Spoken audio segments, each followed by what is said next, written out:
இன்றே டவுன்லோட் செய்து உங்கள் ஃபேவரட் ஷோக்களை என்ஜாய் பண்ணுங்க. மா, அவ லவ் பண்றேன்னு சொல்றா. அந்த பையனும் நல்ல பையன். அவங்க வீட்ல இந்த ஒரு வருஷம் தான் கல்யாணம் பண்ணிக்கிற மாதிரி இருக்குன்னு அவசரப்படுத்துறாங்கம்மா. நான் கூட எப்படியாச்சும் இதை தள்ளி வச்சிடலான்னுதாம்மா நினைச்சேன். தேனுக்கு கூட இதுல விருப்பமே இல்லம்மா. ஆனா வர்ஷினி கல்யாணம் முடிஞ்சதுக்கு அப்புறம் பொறுமையா 2 குடும்பமும் பேசிக்கலான்னு முடிவு பண்ணி வச்சிருந்தேன். ஆனா அதுக்குள்ள ஜனமாவுக்கு விஷயம் தெரிஞ்சு அவங்களே அந்த குடும்பத்தை கூப்பிட்டு பேசி முடிச்சிட்டாங்கம்மா. மா, ஜனமா முடிவு எடுக்கும் போது அவங்க கிட்ட நான் என்னமா பேசுறது? தமிழ், இப்போ உங்க அப்பா எங்க இருக்காருன்னே தெரியல. அவருக்கு என்ன நிலைமைன்னு நமக்கு ஒண்ணுமே புரியல. உன் வாழ்க்கையே இன்னும் நிலையில்லாம தான் போய்கிட்டு இருக்கு. சிபி தம்பி உன்னை இன்னும் பொண்டாட்டியாவே ஏத்துக்கல. நீங்க சந்தோஷமாவும் வாழல. அப்படிலாம் இல்லம்மா, நம்ம சந்தோஷமா தான் இருக்கோம்.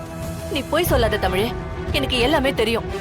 உன் அம்மாடினா என்கிட்ட எதுக்கு மறைக்கிற? அது மட்டும் இல்ல, என் அம்மா இன்னும் என்னை ஏத்துக்கவே இல்ல. உங்க அப்பாவை இன்னும் கொலைகாரனா தான் நினைச்சுக்கிட்டு இருக்காங்க. இவ்வளவு பிரச்சனைக்கு மத்தியில தேனுக்கு இப்ப கல்யாணம் பண்ணணுமா? அம்மா, முதல்ல ரிலாக்ஸா இரு. தமிழ், போய் தண்ணி எடுத்துட்டு வா. அம்மா, முதல்ல உட்காரு.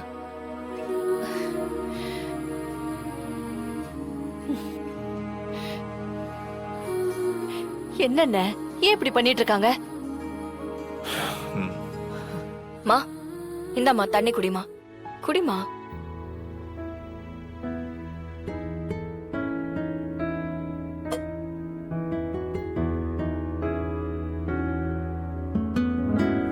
எதுக்கு இவ்வளவு பதட்டப்படுற?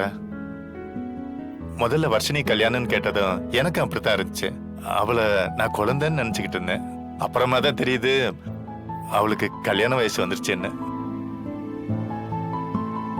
உன் பொண்ணு மாஸ்டர் டிகிரி படிச்சிட்டு இருக்காமா. அவனும் குழந்தை இல்ல. அவளும் தான் வாழ்க்கையை முடிவெடுக்கிற கட்டத்துக்கு வந்துட்டா. அதனாலதான் சரியான ஒரு பையனை அவளே முடிவு பண்ணிட்டா. அதை நம்ம புரிஞ்சுக்கிட்டு அவங்களுக்கு ஒரு நல்ல வாழ்க்கையை நாம அமைச்சு கொடுக்கணுமா. கல்யாணத்தை பண்ணிட்டு அதுக்கப்புறம் கூட அவன் வேலைக்கு போகலாம். ஒரு தனி அடையாளத்தை உருவாக்கிக்கலாம். என்னென்ன நீ இப்படி பேசுற? அம்மோ, இப்ப நம்ம அம்மா எடுத்துக்கையன். கல்யாணத்துக்கு முன்னால அவங்க அவ்வளவு பெரிய ஆள் இல்லையே. கல்யாணத்துக்கு அப்புறம் அது அப்பா நம்மளை விட்டு போனதுக்கு அப்புறம் தானே இவ்வளவு பெரிய உயரத்துக்கு வந்திருக்காங்க.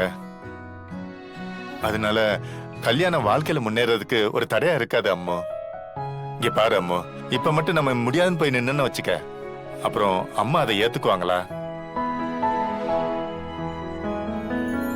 அம்மோ, தெரிஞ்சோ தெரியாமலோ அம்மா உன் பொண்ணுக்கும் என் பொண்ணுக்கும் ஒரே மேடையில கல்யாணம் பண்ணி வைக்கிறாங்க.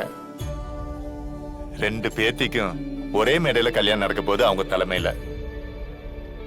இதை விட ஒரு நல்ல வாய்ப்பு உனக்கு அமையுமா?